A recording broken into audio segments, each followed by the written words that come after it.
Hello, I'm Chris Barrow with the BBC News. President Joe Biden has made a surprise visit to the US Congress one day after it delayed a crucial vote on his $1.2 trillion infrastructure plan. After meeting Democrats in the House of Representatives for half an hour, he told reporters that they would get the task done. Gary O'Donoghue is in Washington.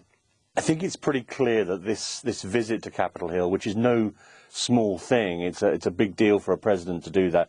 I think it was designed to cool temperatures rather than seal a deal. I think it's clear from his comments that it doesn't matter how long it takes, 6 minutes, he said, 6 days, 6 weeks. It's clear from that there isn't going to be an imminent deal tonight or even possibly a vote on the infrastructure bill tonight. So he's trying to cool the temperatures on Capitol Hill, make sure they're talking properly, trying to get them closer together. But Liberal House Democrats are refusing to move forward with the plan until Congress also signs off on a separate $3.5 trillion bill on climate change and social welfare. International charities have accused the British Finance Minister Rishi Sunak of attempting to mount what they described as a stealth raid on UK foreign aid spending at his financial review later this month. The UK government is already cutting foreign aid this year by $5 billion. Our diplomatic correspondent James Landell reports. Groups such as the One Campaign and Bond fear he's planning to use accounting tricks to designate more things as overseas development assistance. Things such as writing off foreign debt, currency handouts from the International Monetary Fund, and COVID vaccines for poorer countries. All this could technically count towards aid spending targets, but if agreed, it would also mean the Foreign Office would have billions less to spend on humanitarian and development aid. Provisional clinical trial results suggest that an experimental drug for severe COVID cuts the risk of hospitalisation or death by about half. The tablet Molnupiravir was given twice a day to patients recently diagnosed with the disease. More details now from our health correspondent, Jim Reid. This is the first time there's been a simple pill that could be taken as a treatment for COVID itself. So these pills are called antiviral medications. There are other treatments which can treat the underlying symptoms of the disease. The difference here is it actually treats the virus itself, so it stops it spreading within the body. And that's what a number of drug companies have been trying to do. The importance here, this is the first one that's published early trial results.